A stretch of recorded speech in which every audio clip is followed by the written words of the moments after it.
पल्लवी कुमारी, आवाज ऑफ कर दीजिए प्लीज। पल्लवी कुमारी, विनीता कुमारी, विनीता कुमारी, आप जो है अपने जो है ऑडियो को म्यूट कीजिए प्लीज। विनीता कुमारी, आप अपने ऑडियो को म्यूट कीजिए। पल्लवी प्रिया, पल्लवी प्रिया और आप विनीता कुमारी, आप लोग बहुत ज्यादा जो है इरिटेट करते हैं और डिस्टर्ब भी करते हैं। एक बार मैं आपको इससे पहले भी बोल चुका हूँ और मैं हमेशा मुझे बोलना पड़ता है, आप ध्यान में। म्यूट तो है मेरा। क्या मेरी आवाज सुनाई नहीं पड़ रही? म्यूट के लिए जो है आप जो है स्क्रीन को टच कीजिए और बायां से दूसरा ऑप्शन आएगा माइक का, उस पर क्लिक कीजिएगा, म्यूट हो जाएगा। आप अपने स्क्रीन को टच कीजिए।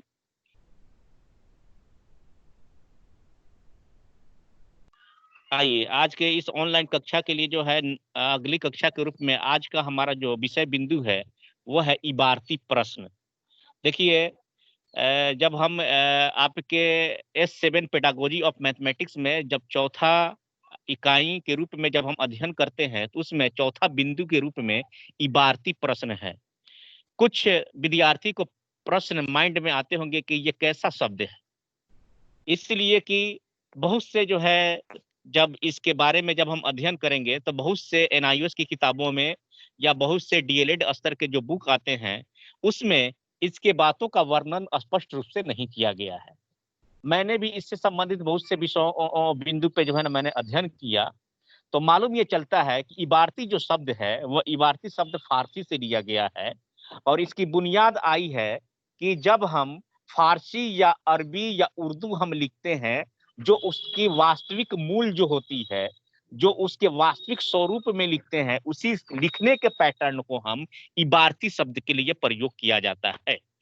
तो ध्यान में रखिएगा इबारती शब्द जो है फारसी शब्द से लिया गया है और इसका मुख्य जो है बिंदु, इसका अर्थ है इबारती का कि किसी भी तथ्य से संबंधित, किसी भी कंटेंट से संबंधित, किसी भी विषय बिंदु से संबंधित लिखने का तरीका।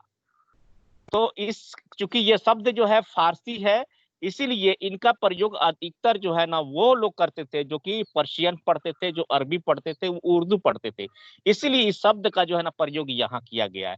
इसका जब हम इंग्लिश मीनिंग जाएंगे कि इसका इंग्लिश का आखिर क्या अर्थ होता है, इसका मतलब होता है राइटिंग, राइटिंग, राइटिंग क्वेश्चन, यानी इबारती प्रश्न का इंग्लिश क्या होगा? राइटिंग क्वेश्चन, यानी जो है ना प्रश्न लेखन, यानी प्रश्न लिखने का तरीका। यानी किसी भी जो है विषय से संबंधित हम प्रश्न कैसे लिखेंगे इसी चीज को जो है हमें जानना है। तो ये इसलिए इस बिंदु को इस स्तर पर इसलिए पढ़ाया जा रहा है क्योंकि एक शिक्षक के रूप में जब आप प्राथमिक स्तर पे या उच्च प्राथमिक स्तर के बच्चों को जब आप पढ़ाएंगे तो वहां आपके अंदर क्वेश्चनिंग स्किल होनी चाहिए। आप जब इस सेकेंड ईयर में जाएंगे आपको कुछ बिंदु होंगे जिस बिंदु को जो है ना आपको पढ़ाया जाएगा। जैसे जब लेसन प्लान स्टार्ट करेंगे तो लेसन प्लान बनाने से पहले यानी पाठ्य योजना बनाने से पहले ट्रेनिंग स्तर पे हमें एक माइक्रो टीचिंग पढ़ाया जाता है, सूक्ष्म शिक्षण।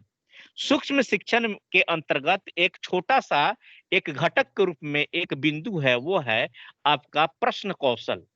यानी जब आप विद्यार्थी को अपने किसी भी स्तर पे अगर आप अध्ययन करा रहे होंगे या टीचिंग करा रहे होंगे या प्रशिक्षण देते हैं उस समय एक शिक्षक के अंदर जो है प्रश्न करने के लिए एक कौशल होनी चाहिए। तो प्रश्न बोलने का, प्रश्न लिखने का और प्रश्न बताने का प्रत्येक जो है छात्र अध्यापक के या अध्यापक को जो है एक स्किल होती है। ये स्किल इसलिए जरूरी है कि आप बच्चों के सामने ऐसे प्रश्न जो है करेंगे जो कि आपको फायदा दे और बच्चे उसको आसानी से समझे, उस स्किल से समझे कि जो है ना हाँ बच्चे वास्तविकता इसको क्या समझ रहे हैं और अपने बौद्धिक क्षमता को कहाँ तक प्रयोग कर रहे हैं। इसलिए स्किल, क्वेश्चनिंग स्किल करना एक सबसे बड़ा कला है, ये आर्ट है। अगर मान लिया कि आप अध्ययन करा रहे हैं लेकिन आप विभिन्न तरह का जो है ना प्रश्न पूछ रहे हैं जो कि आपके विषय बिंदु से संबंधित नहीं है, जो कंटेंट आप पढ़ा रहे हैं उस कंटेंट से संबंधित नहीं है, तो फिर आपके अंदर यह कमी है। इसीलिए एक छात्र अध्यापक के नाते और एक अध्यापक के नाते हम सभी का यह जानना जरूरी है कि जिस बिंदु को हम पढ़ा रहे हैं, जिस जिस कंटेंट को हम पढ़ा रहे हैं, विषय बिंदु को पढ़ा रहे हैं, उससे संबंधित आपको प्रश्न आनी चाहिए। तो भाई प्रश्न कैसा होगा? इसी चीज की जो है बुनियादी चीज के रूप में, इसी चीज को जो है हमें समझने के लिए, इसी शब्द का प्रयोग करने के लिए हमें आया है इबारती प्रश्न। क्या आया है? इबारती प्रश्न। तो इबारती शब्द जो है वो फारसी से लिया गया, इसका अभिप्राय है, इसका मतलब है लिखने का तरीका। इसको इंग्लिश में हम लोग कहते हैं इबारती प्रश्न को राइटिंग क्वेश्चन। क्या कहते हैं इसको? राइटिंग क्वेश्चन, यानी प्रश्न लेखन। यानी किस प्रकार से हम जो है ना बच्चे को सामने प्रश्न रखते हैं। जैसे मान लिया कि हम बच्चे को जो है गिनती पढ़ा रहे हैं, हम बच्चों को प्राकृत संख्या के अवधारणाओं को स्पष्ट कर रहे हैं, हम पूर्णांक संख्याओं को अवधारणाओं को स्पष्ट कर रहे हैं। तो आपने देखा होगा कि डीएलएड का अगर पिछले स्तर के अगर प्रश्न को अगर उठाएंगे, जो कि 2019 में पूछे गए थे, उसमें एक प्रश्न बहुत इजी है, लेकिन जो बच्चे इसको बेहतर ढंग से समझते हैं वो इसको अच्छे से पकड़ेंगे। जैसे प्रश्न था कि प्राथमिक स्तर के बच्चों को आप प्राथमिक स्तर के बच्चों में आप गिनती की अवधारणाओं को कैसे स्पष्ट करेंगे। तो देखिए बहुत बच्चे को जो है ना माइंड में विभिन्न प्रकार के प्रश्न आते होंगे कि ये तो गिनती की जो है संख्या के बारे में पूछ रहा है, लेकिन प्रश्न क्या है? प्रश्न पूछ रहा है कि बच्चों के बीच जो है हम कैसे, बच्चों के बीच में यानी बच्चों में हम कैसे गिनती के अवधारणाओं को स्पष्ट करेंगे, यानी प्राकृत संख्या का कंसेप्ट को हम कैसे विकसित करेंगे। तो इस प्रकार से जो है ना आपके प्रश्न बनाए जाते हैं। उसी तरह जैसे मान लिया कि हमने दशमलव को आपको पढ़ाया, दशमलव भिन्न पढ़ाया, आपके पास हमने जो है ना पैटर्न पढ़ाया, तो हमें इस प्रकार से प्रश्न आपके सामने रखने हैं। जैसे मैं पूछूं कि पैटर्न को से आप क्या समझते हैं और इसको दैनिक जीवन में कैसे प्रयोग करेंगे। तो ये एक प्रश्न हुआ। उसी तरह जो है ना पैटर्न को हम व्यवहारिक के रूप में कैसे प्रयोग करेंगे। उसी तरह है कि दैनिक जीवन में हम दशमलव का प्रयोग कैसे करेंगे, दैनिक जीवन में दशमलव से संबंधित प्रश्नों को हम कैसे समस्याओं को हल करेंगे। तो ऐसे प्रश्नों को पूछना एक तार्किक संगत होना जरूरी है। इसीलिए कोई भी स्तर हो, चाहे वो आप प्राथमिक स्तर हो, चाहे उच्च प्राथमिक स्तर हो, चाहे मिडिल स्तर पे हो, चाहे एक डीएल स्टूडेंट को पढ़ाते हो, चाहे एक बीएड स्टूडेंट को पढ़ाते हो, तो प्रश्न पूछने का एक कौशल होनी चाहिए। और उस कौशल में एक सीक्वेंस होता है कि हम किस प्रकार से जो है आसान से जो है क्वेश्चन को पूछे और फिर उसको आगे आगे हम बढ़ते रहे। जैसे एग्जांपल के तौर पे अगर मान लिया कि मैंने जो है ना आपको प्राकृत संख्या या संख्या के बारे में मैं पढ़ा रहा हूं, तो मैं पूछूंगा 1 2 3 4 5 6 7 कौन सी संख्या है। आप बताया कि हाँ यह गिनती की संख्या। मैं फिर इसी को पूछ दूं कि बताओ गिनती की संख्या किसे कहते हैं, तो आप इसको और जो है स्पष्ट करेंगे। मैं फिर पूछ दूं और कि धनात्मक पूर्णांक किसे कहते हैं, तो जो है आप इसको डिफाइन कर देंगे। मैं फिर पूछूं कि जो है ना दैनिक जीवन में बच्चों को हम कैसे 1 2 3 4 है ना सिखाएंगे। तो देख नहीं रहे एक ही प्रश्न को विभिन्न तरीके से जो है एक सीक्वेंस के रूप में जो है पूछा जा रहा है। तो इसीलिए एक शिक्षक के नाते, एक छात्र अध्यापक के नाते, एक छात्र अध्यापिका के नाते और एक बेहतर शिक्षक के नाते आपको प्रश्न पूछने का कौशल आपके अंदर विकसित होनी चाहिए। अगर आपके अंदर जितनी बेहतर जो है प्रश्न करने का कौशल होगा उतना ही बेहतर होगा। अब आइए इसी बिंदु के साथ आज हम इबारती प्रश्न के बारे में हम पढ़ेंगे। अब सभी लोग स्क्रीन पे जो है थोड़ा सा ध्यान रखिएगा, क्योंकि इस प्रश्न को जो है इस इबारती इस कंसेप्ट को समझने के लिए हमें कुछ जो है तथ्यों से गुजरना पड़ेगा। तो थोड़ा सा हम स्क्रीन पे देखेंगे सभी लोग। मैंने लिखा है यहाँ मैं कुछ ऐसे तरीके साझा कर रही हूँ या कर रहा हूं जिन्हें मैंने बच्चों को इबारती सवाल हल करने में मदद करने के लिए इस्तेमाल किया है। इन सभी तरीकों में एक महत्वपूर्ण पहलू है इबारत वाले सवालों को धीरे धीरे पढ़ना। ऐसे प्रश्नों को हम क्या करेंगे? धीरे धीरे पढ़ेंगे। बच्चों को एक बार में बहुत सारे वाक्यों को याद रखने में मुश्किल होता है। छोटे छोटे बच्चे होते हैं या जो है कोई भी व्यक्ति, देखिएगा एक साथ जो है ना विभिन्न प्रकार के वाक्यों को एक साथ मिलाकर पढ़ना बहुत ही मुश्किल हो जाता है। इसीलिए इबारत प्रश्नों को हम कैसे पढ़ेंगे? धीरे धीरे पढ़ेंगे और सोच समझ कर पढ़ेंगे। यह तरीके इबारती सवालों को भागों में तोड़ने में उनकी मदद करता है। तो इबारती प्रश्न क्या करता है? इसे छोटे छोटे भागों में डिवाइड करता है, छोटे छोटे प्रश्न देकर आपको आसान बनाता है। वे तथ्यों को सुव्यवस्थित करता है। तथ्यों को क्या करता है? सुव्यवस्थित करता है। हर वाक्य का अलग अलग अर्थ निकालना सीखते हैं। पुनर्निर्माण की प्रक्रिया के जरिए वे समस्या को एक पूर्ण रूप में एक और भाग एक दूसरे से जुड़ रहे हैं, यह समझना जरूरी है। तो क्या हमने देखा कि जो है इबारती जो प्रश्न होते हैं, इबारती प्रश्न में क्या करते हैं, धीरे धीरे पढ़ते हैं, सोच समझ कर पढ़ते हैं, तर्क के साथ समझते हैं। और अगर बड़े प्रश्न हो तो उसको हम धीरे धीरे छोटे छोटे भागों में बांट कर हम पढ़ते हैं, ताकि उसको हम आसानी से समझ लें। अब आइए इसके बारे में परिभाषा हम जानते हैं कि इसका परिभाषा क्या कहना चाहता है। तो सभी लोग परिभाषा पे गौर से देखिएगा कि परिभाषा क्या कहना चाहता है।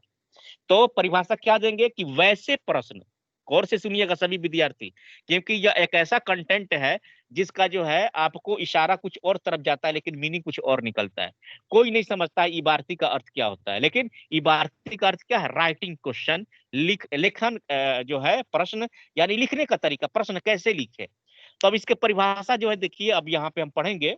वैसे प्रश्न जो व्यक्ति के वास्तविक जीवन से संबंधित हो, किससे संबंधित हो, वास्तविक जीवन, यानी अगर हम कोई प्रश्न कर रहे हैं तो वो किससे संबंधित होनी चाहिए, उसके जीवन से संबंधित होनी चाहिए, प्रायोगिक रूप में होनी चाहिए, व्यवहारिक रूप में होनी चाहिए। अगर हम कोई प्रश्न दे रहे हैं लेकिन अगर वो आपके दैनिक जीवन से संबंधित नहीं है तो उसे हम क्या कहेंगे, इबारती प्रश्न नहीं कहेंगे। जैसे एग्जाम्पल के तौर पे सभी लोग केमिस्ट्री पढ़ते थे, याद होगा कि जब हम 7th स्तर पे, जब हम 8th स्तर पे या 9th स्तर पे रसायन शास्त्र का बुक पढ़ते थे, तो कभी कभी आता था CaCO3 यानी कैल्शियम कार्बोनेट, CaCO3 यानी कैल्शियम कार्बोनेट।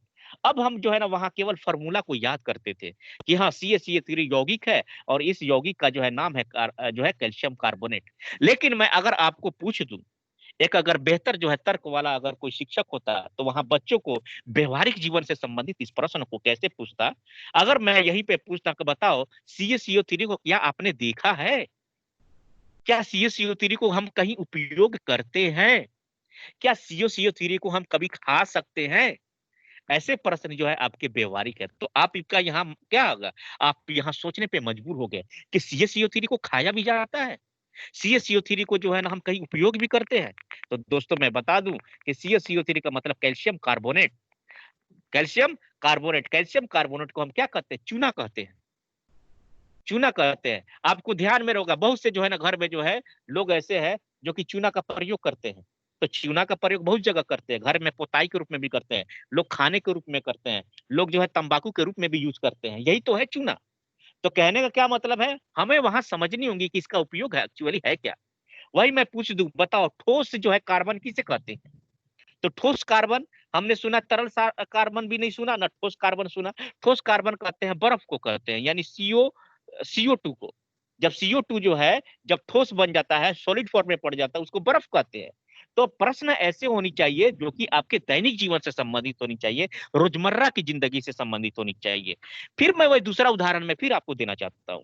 मान लिया कि मैंने आपको बताया लाभ हानि, तो मैंने आपको रटा दिया कि लाभ बराबर क्या होता है, विक्रय मूल्य माइनस क्रय मूल्य। लाभ बराबर क्या होता है, विक्रय मूल्य माइनस क्रय मूल्य। हानि बराबर क्या होता है, क्रय मूल्य माइनस विक्रय मूल्य। लेकिन कक्ष में जो है ना विभिन्न प्रकार के प्रश्न भी बना दिए और मैंने आपको फॉर्मूला भी रटा दिया। लेकिन जब आप कल होके जो है व्यवहारिक रूप से कहीं बाजार आप जाते हैं, सामान खरीदते हैं और वहां आपको क्रय मूल्य मालूम नहीं है, वहां आपको विक्रय मूल्य का कंसेप्ट मालूम नहीं है, तो आप वहां पे क्या होगा, ना लाभ निकाल पाएंगे ना हानि निकाल पाएंगे। कुछ विद्यार्थी ऐसे होते हैं या कुछ जो है व्यक्ति ऐसे होते हैं जहां पूछता है कि ग्राहक कि इतना पैसा दे दीजिए, इतना आपका सामान हुआ, आप पैसा निकाल के चुपचाप दे देते हैं, लेकिन उसको आप हिसाब जोड़ने नहीं आता। तो ये इबारती प्रश्न ऐसे होते हैं जो आपके दैनिक जीवन से संबंधित हो, आपके वास्तविक जीवन से संबंधित हो, आपके जो है रोजमर्रा की जिंदगी से संबंधित हो, ताकि आपके दैनिक जीवन के जो है ना कार्यों को आसानी से बनाए। तो पहला डिफिनेशन हमने क्या देखा, पहला डिफिनेशन हमने देखा वैसे प्रश्न, वैसे प्रश्न जो व्यक्ति के वास्तविक जीवन से संबंधित हो उसे हम इबारती प्रश्न की संज्ञा देते हैं। अब आइए थोड़ा सा इसको और बेहतरीन ढंग से जो है समझने के लिए हम थोड़ा सा इसके कंटेंट को और पढ़ते हैं, इस कंटेंट को और हम पढ़ते हैं। तो चलिए पहला है, आगे पढ़ते हैं, गणित में भाषा विकास। क्या है, गणित में भाषा विकास, बेहतर ज्ञान, समझ और प्रयोग के लिए इबारती प्रश्न का प्रयोग करते हैं। कोई पूछेगा क्यों करते हैं इबारती प्रश्न का प्रयोग, तो आपको मैंने स्पष्ट शब्द में लिखा है, गणित की भाषा का विकास। देखिए प्रत्येक विषय का, प्रत्येक अनुशासन का अपना विषय, अपना भाषा है। अगर हिंदी पढ़ते हैं वहां उसकी अपनी भाषा है। अंग्रेजी पढ़ते हैं, उसकी अपनी भाषा है। उसी तरह गणित पढ़ते हैं, गणित की भी अपनी भाषा है। अब कोई कहेगा भाई गणित की अपनी भाषा कैसे हो गया, गणित की कैसे अपनी भाषा हो गई? तो आप जानते हैं, बड़ा के लिए सिंबल का प्रयोग करते हैं, छोटा के लिए सिंबल का प्रयोग करते हैं, चूंकि लिखने के लिए हम सिंबल का प्रयोग करते हैं, इसलिए लिखने के लिए सिंबल का प्रयोग करते हैं कि नहीं? ये करते हैं इसलिए क्योंकि ये इसका अपनी भाषा है, इसकी अपनी भाषा। अब मैंने लिखा कि 5 बड़ा है 6 से, मैं लैंग्वेज में भी लिख सकता हूं, इसको संकेत में भी लिख सकता हूं। मैंने लिख दिया प्राकृत संख्या, तो प्राकृत संख्या लैंग्वेज में हो गया। कोई लिख दे 1 2 3 4 5 6 7 8 9, ये क्या हो गया? आपका जो है इसकी अपनी भाषा हो गई। तो क्या है, प्रत्येक विषय की अपनी भाषा होती है, प्रत्येक विषय का अपना अनुशासन है, प्रत्येक विषय के अंदर अपने नियम है, प्रत्येक विषय के अंतर्गत अपना थ्योरी है। इसीलिए जो है इन चीजों को समझने के लिए, इन बातों को समझने के लिए, इन बातों को समझने के लिए कम से कम आपको इबारती प्रश्न का ज्ञान होनी चाहिए। यानी कैसे हम लेखन करेंगे, कैसे जो है ना बच्चों के बीच जो है ना प्रश्नों को हम रखेंगे, इसका ज्ञान होनी चाहिए। तो गणित में भाषा विकास के लिए, बेहतर ज्ञान के लिए, समझ और प्रयोग के लिए इबारती प्रश्न का होना बहुत ही जरूरी है, क्योंकि ऐसे प्रश्न तर्क और कौशल का विकास करता है। ऐसे प्रश्न तर्क और कौशल का विकास करता है, आपके समस्या समाधान में जो है ना मदद करता है। अगर हम केवल जो है साधारण ब्याज का फॉर्मूला आपको रटा दे, केवल जो है हम आपको मिश्रधन का फॉर्मूला याद करा दे, केवल हम लाभ और हानि का फॉर्मूला याद करा दे, लेकिन आपको ऐसे प्रश्न नहीं बनवाया जो कि दैनिक जीवन में आपके प्रयोग होते। इसीलिए आपसे जो है ना प्रश्न आते हैं कि ये एक दुकानदार है, अगर 10 आम को जो है 25 रुपया में बेचता है, तो वो 5 आम को कितने रुपया में बेचेगा? इस तरह हमने आपको सामने विभिन्न प्रकार के जो है, विभिन्न प्रकार के जो है, विभिन्न प्रकार के ऐसे प्रश्न को हम उदाहरण देते हैं, ताकि आप इसको समझेंगे, आप इसको दैनिक जीवन में प्रयोग करेंगे। आइए अब हम फिर आगे बढ़ते हैं। तो आपने समझ लिया कि इबारती प्रश्न का प्रयोग क्यों करते हैं। तो गणित भाषा विकास के लिए, बेहतर ज्ञान के लिए, बेहतर समझ के लिए, बेहतर प्रयोग के लिए, साथ ही साथ आपके तर्क का विकास के लिए, आपके कौशल का विकास के लिए, और दैनिक जीवन में समस्या समाधान को हल करने के लिए हम इबारती प्रश्न का प्रयोग करते हैं। अब आइए, अब बात प्रश्न आती है गणित के लिए, कि आखिर गणित में ऐसे प्रश्नों को जो है इबारती प्रश्नों का हल करना क्यों जरूरी है, ऐसे प्रश्नों को हल करना क्यों जरूरी है। तो मैं दोस्तों, मैं पूरे विद्यार्थियों, मैं आपको बता दूं कि गणित के जो शिक्षण शास्त्री होते हैं, गणित के जो शिक्षक होते हैं, गणित के जो विद्वता होते हैं गणित में, वो लोग कहते हैं कि गणित से संबंधित अंक गणित या रेखा गणित या क्षेत्रमिति, ऐसे परिस्थितियों में, इन विषयों में देखेंगे कि इसका मूल जो बिंदु है वो है बुनियादी संक्रियाएं। यानी गणित में जो भाग है, विभिन्न प्रकार के भाग है, जैसे अंक गणित है, क्षेत्रमिति है, रेखा गणित है, या अन्य जब ऊपर स्तर पे जाएंगे तो त्रिकोणमिति मिलेगा, अन्य बहुत से जो है ना आपके गणित के भाग मिलेंगे। इसकी जो बुनियादी चीज है वो है मैथमेटिकल ऑपरेशन, यानी गणितीय संक्रिया है। इन गणितीय संक्रिया का क्या अभिप्राय है? तो मैंने बताया था कि गणित में जो मूल संक्रियाएं होती हैं वो 4 होती हैं: एक जोड़, एक घटाव, एक गुणा और भाग। तो गणित का चाहे जितना भी स्तर हो, उसके बेसिक स्तर क्या है? जोड़, घटाव, गुणा, भाग। अगर हम अगर हम इन ऐसे परिस्थितियों में, अगर आपको, अगर कुछ प्रश्न अगर हम देते हैं लेकिन आप बेसिक प्रश्न को हल नहीं कर पाते हैं, तो कहीं ना कहीं इस समस्याओं को आपको समाधान करने में आपको दिक्कत होगी। तो गणितीय शिक्षण शास्त्र कहते हैं कि इबारती प्रश्न ऐसे होनी चाहिए जो कि दैनिक जीवन में होने वाले गणितीय ऑपरेशन को आप आसानी से हल कर सकें। अर्थात गणित के अंतर्गत जो जोड़, घटाव, गुना, भाग से संबंधित जो प्रश्न हैं, उन प्रश्नों को आप आसानी से हल कर सकते हैं। जैसे मान लिया कि आपके अंतर्गत हमने आपको भिन्न पढ़ाया, आपको दशमलव पढ़ाया, आपको प्रमेय संख्या के बारे में पढ़ाया। अगर प्रमेय संख्या से संबंधित जोड़ घटाव आपको नहीं आए, यानी बाटा का जोड़ नहीं आता है, बाटा का घटाव नहीं आता है, बाटा का गुना नहीं आएगा, बाटा का जो है आपका भाग नहीं आएगा, तो फिर क्या होगा? दिक्कत होगी। उसी तरह दशमलव का जोड़ ना आए, दशमलव का गुना ना आए, दशमलव का भाग ना आए, तो फिर दिक्कत होगी। इसीलिए इबारती प्रश्न का गणित में अभिप्राय है कि हम ऐसे प्रश्न बनाएंगे, ऐसे तार्किक प्रश्न हम बनाएंगे, ऐसे समस्या समाधान से संबंधित प्रश्न रखेंगे जो कि आपके बेसिक जो बुनियादी चीज है, अर्थात जोड़, घटाव, गुना, भाग से संबंधित वो प्रश्न आपको आसानी से आ जाए।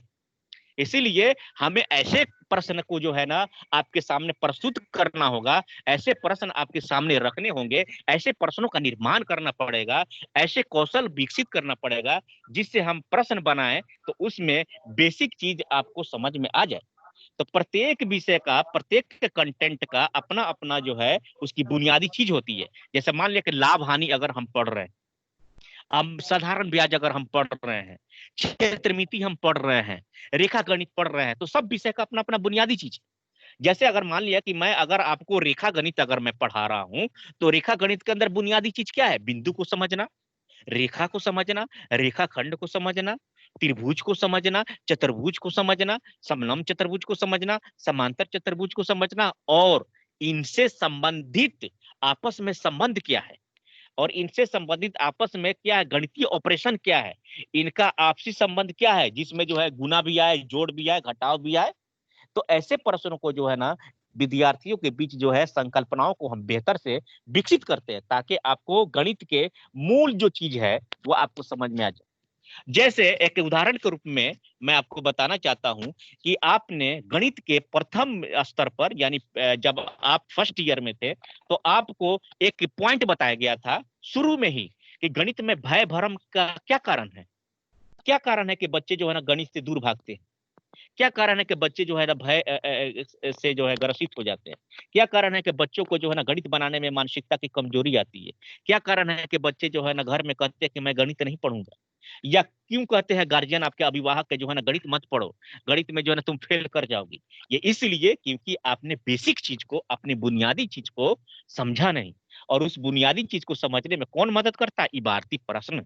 क्योंकि इबारती प्रश्न आपके तार्किक से संबंधित होते हैं। इबारती प्रश्न आपको सोचने पे मजबूर कर देता है। इबारती प्रश्न के अंदर कौशल वो है जो कि आपकी तार्किक शक्ति को बढ़ाता है, आगमन तर्क को बढ़ाता है, निगमन तर्क को बढ़ाता है, आपके अंदर संश्लेषण करने आएगा, आपको विश्लेषण करने आएगा, आपको सोचने पे मजबूर कर देगा। प्रश्न ऐसा हो जो आपको सोचने पे मजबूर कर दे, प्रश्न ऐसा हो जो आप सोचे कि हाँ आखिर इसमें वास्तविकता क्या कह रहा है। इसीलिए इबारती प्रश्न का हल करना हमारे दैनिक जीवन में बहुत ही जरूरी है। अब आइए एक और परिभाषा हम पढ़ते हैं। वैसे प्रश्न जिसका आधार पर गणित के, सब लोग स्क्रीन पे देखिएगा टॉप पर, वैसे प्रश्न जिसका आधार पर गणित के बुनियादी संक्रियाओं को संबंधित हल करते। बुनियादी संक्रिया का मतलब क्या है? बेसिक ऑपरेशन, अर्थात जिसका संबंध जोड़ घटाव गुना भाग से हो। यानी हम प्रश्न ऐसे बनाए जिसका बेसिक चीज हमको जान ले, ऐसे ही प्रश्न को हम इबारती प्रश्न की संज्ञा देते हैं। जैसे कि हम जानते हैं बुनियादी संक्रियाओं में प्रश्न का आधार जोड़ घटाव गुना भाग से संबंधित होता है, और ये संबंधित ऐसा होनी चाहिए जो कि आपके दैनिक जीवन से संबंधित हो। जैसे मान लिया आप सभी लोग जो है इंटरमीडिएट पास कर चुके हैं, सभी लोग जितने भी विद्यार्थी है सब इंटरमीडिएट पास करके आए। कुछ ऐसे विद्यार्थी हैं जो कि ग्रेजुएशन करके आएंगे, स्नातक करके आएंगे। आप जानते हैं कि आपके घर में या आपके घर के जो जमीन है, जो प्लॉट है, उसका माप करने कौन आता है? अमीन आता है। कौन करने आता है? अमीन। और अमीन की क्वालिफिकेशन क्या है? मात्र मैट्रिक। मात्र क्या है? मैट्रिक। क्यों मैट्रिक है? क्योंकि जितनी भी जोड़ घटाव गुना भाग की संक्रियाएं हैं उस स्तर पे पढ़नी है। और अमीन आपके क्या करता है? आपके खेत की चौड़ाई लंबाई निकाल कर आपका एरिया बताता है। तो अगर आपको मालूम रहता कि जो है ना कि सेंटीमीटर क्या होता है, गज क्या होता है, मीटर क्या होता है, कड़ी क्या होता है, और कैसे हम लंबाई जो है ना निकालते हैं, कैसे चौड़ाई हम निकालते हैं, तो ये व्यवहारिक प्रश्न है। कल होकर मान लिया कि आपने 5 धुर जमीन खरीदा, मान लिया कि जो है ना उस प्लॉट की लंबाई क्या 20 फीट बाई 30 फीट है, तो आप अपना जमीन की तो क्षेत्रफल खुद निकाल सकते हो। आप अपने जो जमीन है, मान लिया कि किसी एरिया है जिसमें 20 मीटर बाई 30 मीटर है, तो कोई कहा जब बताओ आपका क्षेत्रफल क्या है, तो जो पढ़ा लिखा होगा, जो समझता होगा, कहेगा सर 20 गुने और 20 को गुना कर देंगे, एरिया निकल जाएगा। तो 20 गुने 30 करेंगे तो 600 आएगा, यानी 600 स्क्वायर मीटर।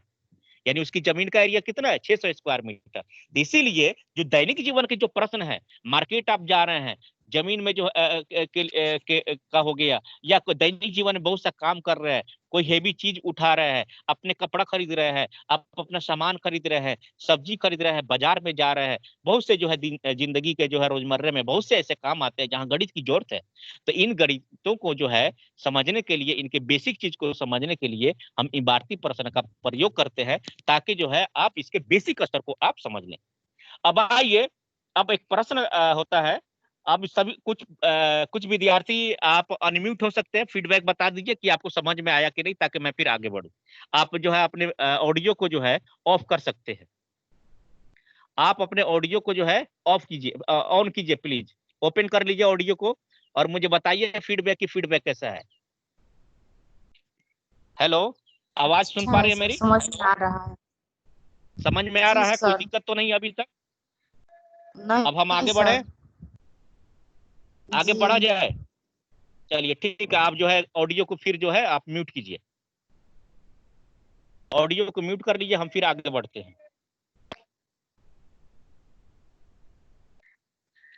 आइए, अब जो है प्रश्न आता है कि इबारती प्रश्न का गुण कैसा होनी चाहिए।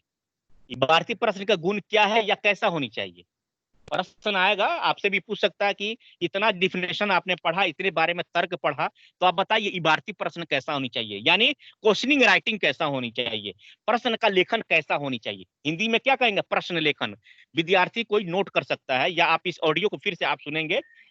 इबारती प्रश्न का मतलब क्या हुआ? प्रश्न लेखन, राइटिंग क्वेश्चन। तो कोई पूछेगा बताइए प्रश्न लेखन हम बेहतर से बेहतर कैसे करेंगे, कैसा गुण होनी चाहिए। तो इसीलिए मैंने इसको गुण को जो है ना आपके सामने रखा है। पहला गुण है सरल शब्दों में हो, यानी प्रश्न जब भी हम करेंगे बच्चों को बीच, तो हम कठिन शब्दों का प्रयोग नहीं करेंगे। यानी प्रश्न करते समय हमेशा याद रखना होगा आपको कि बच्चों को भी सरल शब्दों का प्रयोग करेंगे। जितना सरल शब्दों का प्रयोग आप कीजिएगा बच्चों को उतना ही समझ में आएगा, और वो फिर आप आसानी से प्रयोग में कर सकते हैं। तो पहला शर्त क्या है? इबारती प्रश्न का कैसा गुण होनी चाहिए? सरल शब्दों में होनी चाहिए। आप सभी विद्यार्थियों को मुझे उम्मीद है कि आप सरल शब्द को जो है समझते होंगे। दूसरा है दैनिक जीवन से संबंधित होनी चाहिए। देखिए प्रश्न ऐसा हो जो हमारे रोजमर्रा की जिंदगी में आए, यानी प्रश्न ऐसा होनी चाहिए जो कि आपको दैनिक जीवन में प्रयोग है। जगह मान लिया कि बच्चों को हम अगर 1 2 3 4 5 पढ़ा रहे हैं, बच्चों को अगर हम पूर्ण संख्या के बारे में पढ़ा रहे हैं, बच्चों को हम परिमेय संख्या के बारे में पढ़ा रहे हैं, बच्चों को अगर हम दशमलव संख्या के बारे में पढ़ा रहे हैं, बच्चों को हम अगर लाभ हानि पढ़ा रहे हैं, बच्चों को अगर हम साधारण ब्याज पढ़ा रहे हैं, तो प्रश्न ऐसे करेंगे जो कि आपके दैनिक जीवन से संबंधित हो। जैसे अगर बच्चे खेलते हैं, जैसे बच्चे खेलते हैं, खेल खेल विधि का प्रयोग किया जाता है, तो बच्चों को खेल खेल विधि में प्रयोग के अंतर्गत आप जो है प्रश्न कर सकते हैं। जैसे मान लिया कि जो है ना किसी विद्यार्थी को आप कहे कि जो है ना 10 कदम चलो, तो 10 कदम चलने के बाद ईस्ट कीजिए, वेस्ट कीजिए। कदम किधर चलेगा? East, west, north, south. तो आपने जब 10 कदम का आने को चला तो बच्चा पूरब को भी समझा, कदम को भी समझा। अगर हम कहेंगे कि एक बच्चे को कि आप 10 कदम पश्चिम चलिए, तो बच्चे के अंदर जो है विकसित हो गया कि एक तो 10 कदम भी है, 1 2 3 4 5 6 7 भी सीख लिया, और साथ साथ समझ लिया कि पश्चिम किधर है, पूरब किधर है, उत्तर किधर है, दक्षिण किधर है। तो ये क्या है? आपके व्यवहारिक चीज में आ गई। अगर मैं साधारण ब्याज पढ़ा रहा हूं तो साधारण ब्याज के लिए आपको प्रश्न दूंगा कि मान लिया कि जो है ना आपने 1,000 रुपया आप अपने बैंक में जमा किए, 5% की दर से जो है ना 1 वर्ष का ब्याज क्या होगा? ये प्रश्न हो गए दैनिक जीवन में। या मैं इसी प्रश्न को बदल दूं कि राम जो है मोहन को 1,000 रुपया देता है, 5% की दर से जो है ना मोहन जो है, राम ने मोहन को 1,000 रुपये देता है, 5% की दर से मोहन राम को कितना रुपया लौटाएगा 1 साल में। तो प्रश्न ऐसे होनी चाहिए जो कि आपके दैनिक जीवन से संबंधित हो। उसी तरह अगर मान लिया कि हम लाभ हानि पढ़ रहे हैं, आपके घर में पेपर होता है, तो मैं पूछ दिया कि 12 रुपये दर्जन के हिसाब से आपने पेपर को बेचा, तो बताइए 6.5 किलो जो है पेपर का दाम कितना होगा? ये प्रश्न व्यवहारिक हो गए, क्योंकि पेपर सबके घर में आता है। पेपर बेचते हैं, आप कागज को बेचते हैं। अगर आया खरीदने वाला, कहा कि भाई यह पेपर जो है 12 रुपये किलो बिक रहा है, आपने पेपर बेचा, पेपर का वजन आया 6.5 केजी, तो आप कितना पैसा देंगे? अगर आपको नॉलेज होगा तो व्यवहारिक जीवन में आप कर सकते हैं। उसी तरह जो है ना बहुत लड़कियां जो है गहने पहनती हैं। मान लिया कि चांदी है, चांदी को बदलने जाना है, पुराने हो जाते हैं चांदी, तो आप बदलने जाते हैं सोनार के पास। तो आप क्या करते हैं कि भैया जो है ये 2 भर है, ये इतना भर है, तो इसका दाम कितना होगा?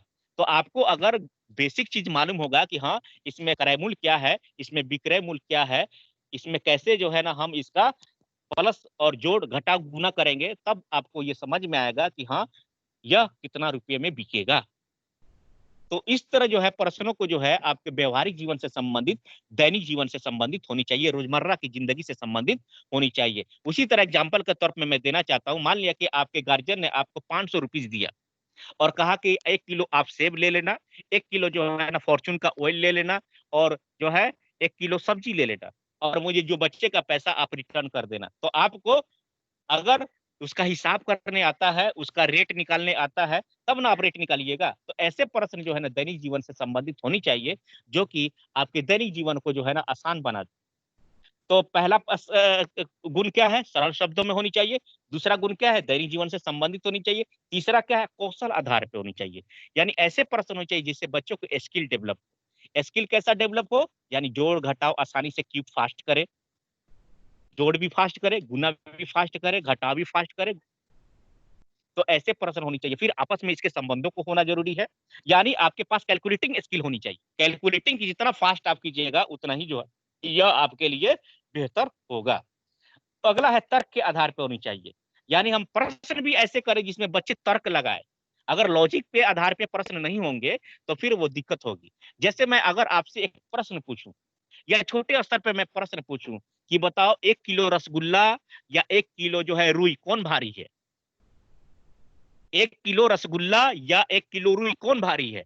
तो बच्चे जो है सोचेंगे, तर्क लगाएंगे, बुद्धि लगाएंगे, कहेंगे कि हाँ सर 1 किलो रसगुल्ला भारी है, 1 किलो जो है रुई हल्का है। लेकिन इसका उत्तर कुछ और है। तो कहने का मतलब क्या है कि आपको समझनी होगी कि हाँ जो है ये प्रश्न जो हो रहा है वो तार्किक आधार पे है कि नहीं। अगला है ज्ञान, बुद्धि, सोचने समझने वाला हो। यानी ऐसा प्रश्न होना चाहिए जिसमें आपका नॉलेज बढ़े, ऐसा प्रश्न होना चाहिए जिसमें आपका अंडरस्टैंडिंग हो, ऐसा जो है जिसमें आप सोचने पे विचार करें, ऐसा हो जो समझने वाला हो। तो ऐसे प्रश्न होनी चाहिए।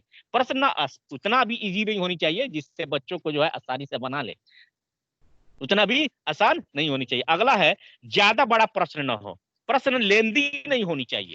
प्रश्न हमेशा जो है स्पेसिफिक होनी चाहिए, छोटा होनी चाहिए। लेंदी प्रश्न होने से बच्चों का माइंड डाइवर्ट हो जाता है, किसी को पढ़ने में भी दिक्कत होती है। इसीलिए ज्यादा बड़ा प्रश्न ना हो, यदि हो तो तार्किक हो, यह ध्यान में रखना है। अगर प्रश्न बड़े हो तो उसका आधार क्या होनी चाहिए? तार्किक होनी चाहिए, ताकि बच्चे उसको आसानी से तर्क के आधार पे, उसके बौद्धिक कौशल के आधार पे सोचे और समझे और ट्राई करें कि हाँ ये प्रश्न को हम हल कैसे करेंगे। जैसे एग्जाम्पल के तौर पे एक प्रश्न मैं आपके सामने रखता हूं, सभी लोग गौर से सुनिएगा। मैं बोलूं कि पिता और पुत्र की उम्र का योग 60 है। पिता और पुत्र की उम्र का योग क्या है? 60 है। यदि पिता का उम्र पुत्र की उम्र से दुगुना है तो पुत्र का उम्र क्या है? मैंने क्या बोला कि पिता और पुत्र की उम्र का योगफल क्या है? 60 है। यदि पिता का उम्र पुत्र की उम्र से दुगुना है तो पुत्र की उम्र ज्ञात करें। तो प्रश्न क्या है? बड़ा है लेकिन तार्किक है। प्रश्न क्या है? बड़ा है लेकिन तार्किक है। तो आपको ऐसे प्रश्न आपको समझ में आनी चाहिए। ऐसे प्रश्न आपको आसानी से इजी वे में जो है आपको समझ में आनी चाहिए। तब जो है ना आप उस बच्चे को या उस विद्यार्थी को या आप यही जो है शिक्षण करा सकते हैं। उसी तरह तो हमने इस तरह अगर प्रश्न अगर आए एग्जामिनेशन में आए तो आप बता सकते हैं कि भारतीय प्रश्न के गुण क्या होता है या कैसा होनी चाहिए। तो हमने पहला बताया सरल शब्दों में होनी चाहिए, दैनिक जीवन में प्रयोग वाला होनी चाहिए, कौशल पे आधारित होनी चाहिए, तर्क पे आधारित होनी चाहिए, ज्ञान बुद्धि सोचने समझने वाले पे होनी चाहिए, ज्यादा बड़ा प्रश्न ना हो, यदि हो तो तर्क के आधार पे होनी चाहिए। अगला है मैं कुछ उदाहरण दे रहा हूं, उदाहरण अब समझेंगे। मैंने इतनी जो है व्याख्या किया, अब मैं उदाहरण देना चाहता हूं।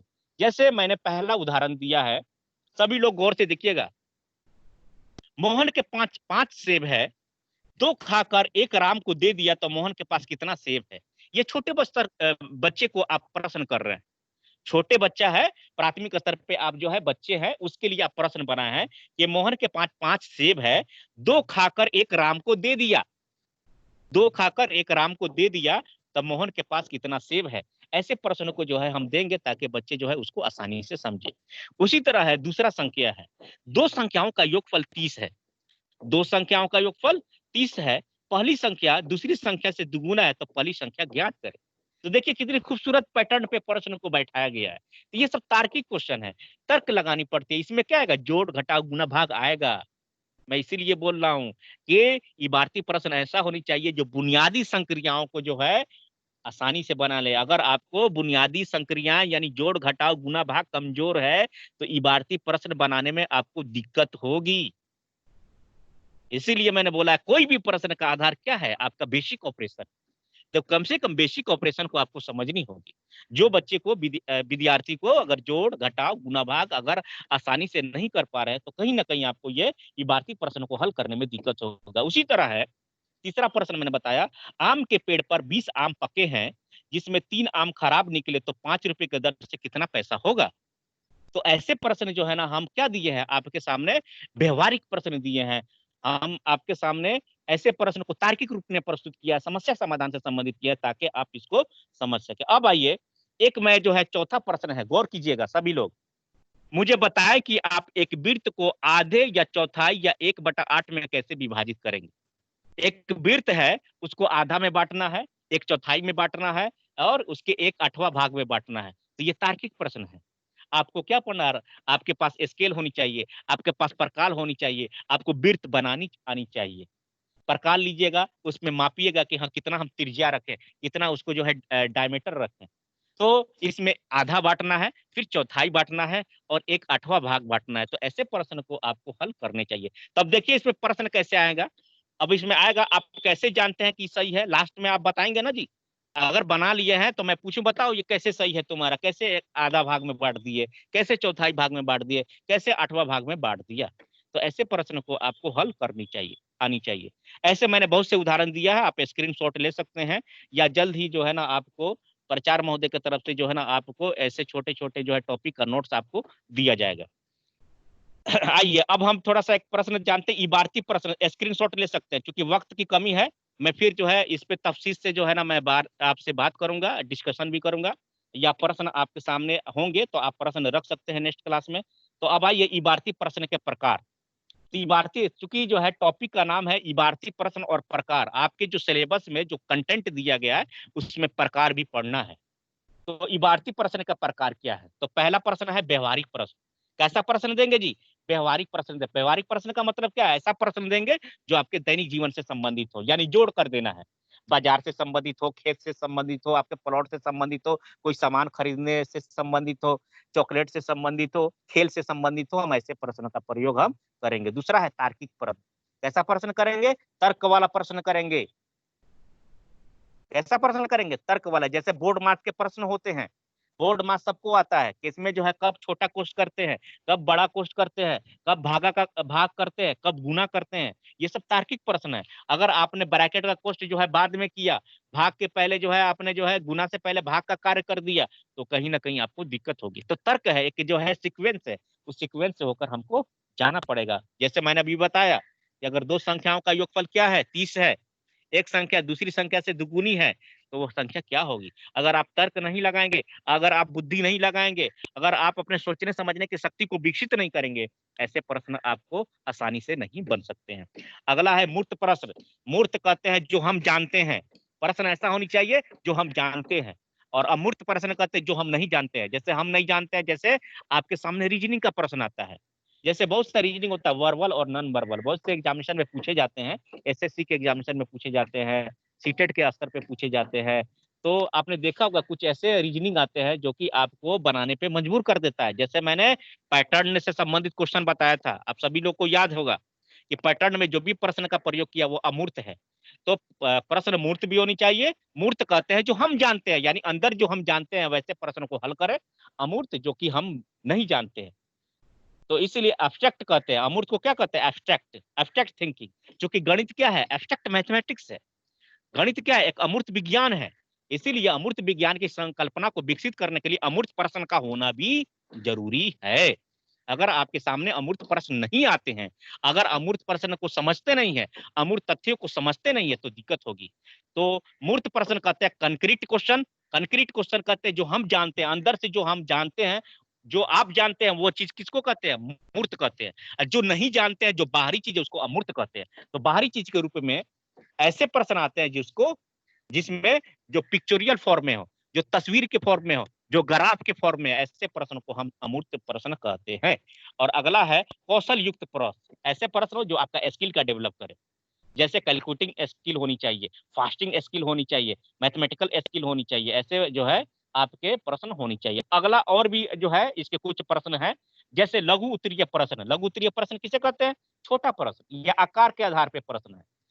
यानी प्रश्न ऐसा देंगे छोटा, फिर उससे होता है अति लघु प्रश्न यानी इससे भी छोटा, उसके बाद होता है दीर्घ उत्तरीय प्रश्न यानी बड़ा प्रश्न जो लिखा जाता है, जो बनाया जाता है, रिक्त प्रश्न जो खाली स्थान को पूर्ति करता है, और वस्तुनिष्ठ प्रश्न जिसमें ऑब्जेक्टिव क्वेश्चन होता है। तो ये आकार के आधार पे बांटा गया है, ये आकार के आधार पे बांटा गया है। तो ये सभी प्रश्न आप जानते हैं, इससे पहले भी आप बनाए, आपके प्रश्न आते भी, लघु उत्तरीय प्रश्न आपने बनाया है, दीर्घ उत्तरीय प्रश्न आपने जो है निम्न स्तर पे बनाया है, उसके अलावा जो है आपने रिक्त स्थानों को पूर्ति करने वाला भी प्रश्न बनाया है, चिन्ह लगाने वाला भी प्रश्न बनाया है। तो ऐसे भी प्रश्न जो है इबारती प्रश्न में आते हैं।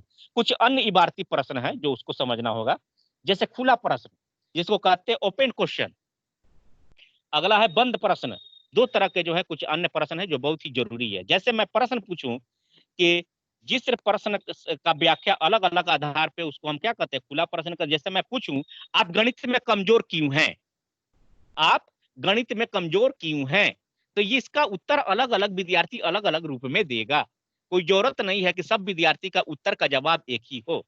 अगर मैं आपसे पूछूं आप गणित में क्यों तेज हैं, तो इसका भी उत्तर अलग अलग होगा। तो जिसमें वैसे प्रश्न जिसका उत्तर अलग अलग हो, जिसमें राय अलग अलग हो, उसको हम कहते हैं खुला प्रश्न। उसी तरह दूसरा है कि बताइए कि 5 का वर्ग क्या होगा। 5 का वर्ग का उत्तर की है 25। जिसने 25 नहीं बताया सब गलत, जिसने 25 नहीं बताया गलत। अगर मैं पूछ दूं कि आप कमजोर क्या है, तो आप कहिएगा सर हमको जो है थोड़ा मानसिक शक्ति कमजोर है, सर मुझे पढ़ने में मजा नहीं आता है, सर जो शिक्षक मुझको पढ़ाए वो जो है अच्छे से नहीं पढ़ा है। अलग अलग आंसर आप दे सकते हैं, लेकिन मैं अगर पूछ दूं 5 होता है तो आपका एक ही आंसर है, वो है 25। उसी तरह मैं पूछूं 5 और 4 क्या होता है, तो 9, इसका उत्तर 9 है, एक ही आंसर है, इसके अलग दीजिएगा तो गलत होगा। तो हमने क्या कहा कि कुछ खुला प्रश्न भी होता है, कुछ बंद प्रश्न भी होते हैं। तो इस तरह जो है आप दैनिक जीवन में इबारती प्रश्नों को हम दैनिक जीवन में प्रयोग कर सकते हैं। तो हमने क्या सीखा, हमने आज के जो है कक्ष में सीखा कि इबारती प्रश्न क्या है, इबारती प्रश्न का महत्व क्या है, इबारती प्रश्न का प्रयोग क्यों करते हैं, इबारती प्रश्न कैसा होनी चाहिए, और इबारती प्रश्न जो है आपके दैनिक जीवन में कैसे होनी चाहिए, किस प्रकार से हम प्रयोग करेंगे, और इबारती प्रश्न का गुण क्या होनी चाहिए, और इबारती प्रश्न के प्रकार क्या हैं। आपको इसी उम्मीद के साथ मैं उम्मीद करता हूं कि आप सभी लोगों को जो है ना समझ में आया होगा, और आप सभी विद्यार्थी को मैं उम्मीद भी करता हूं कि इससे संबंधित जो भी तथ्य, आप सभी लोग अनम्यूट कर लें, सभी लोग अनम्यूट कर लें, क्योंकि वक्त हो चुका है, आपको नेक्स्ट क्लास में भी जानी है। सभी लोग प्रीति अखलाक सभी लोग कर दीजिए। अब मुझे उम्मीद है कि आप सभी लोग को समझ में आया होगा, और इससे संबंधित जो है यस सर। जितने भी मैंने आज टॉपिक पढ़ा है, आप इसको फिर से जो है आज जो है स्क्रीनशॉट लेते रहेंगे। जब भी स्क्रीन पे आएगा आप स्क्रीनशॉट लेते रहेंगे, और इसका नोट्स बनाने की कोशिश कीजिए आप स्वतः। आप स्वतः नोट्स बनाएंगे तो और आपके लिए फायदा होगा, आपको दैनिक जीवन में फायदा आएगा। और मैं इसी के साथ जो है ना आज की कक्षा के लिए जो मैं आपको जो है यहीं पे रोकता हूँ। और मुझे उम्मीद है कि आज के जो पढ़े हैं, आज जो समझे हैं, उसको आप दैनिक जीवन में प्रयोग करेंगे। आप अपने बच्चों को भी जो है ना अच्छे ढंग से सिखाएंगे, ताकि जो है ना आपके भी कौशल का विकास हो, आपके अंदर तार्किक शक्ति का जो है विकास हो। मैं इसी के साथ जो है ना आज के इस ऑनलाइन कक्षा को मैं यहीं समाप्त करता हूँ। सभी लोग ऑनलाइन कक्षा में बने थे, मैं सभी लोगों को धन्यवाद तहे दिल से करता हूँ। अब आप क्या कीजिए, नए क्लास के लिए जो है आप जो है प्रस्थान कीजिए। आपका 11 बजे क्लास शुरू होगा।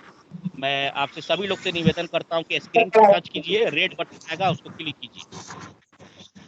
सभी लोग स्क्रीन पे टच करेंगे, रेड बटन जो है उसको क्लिक कर दीजिए।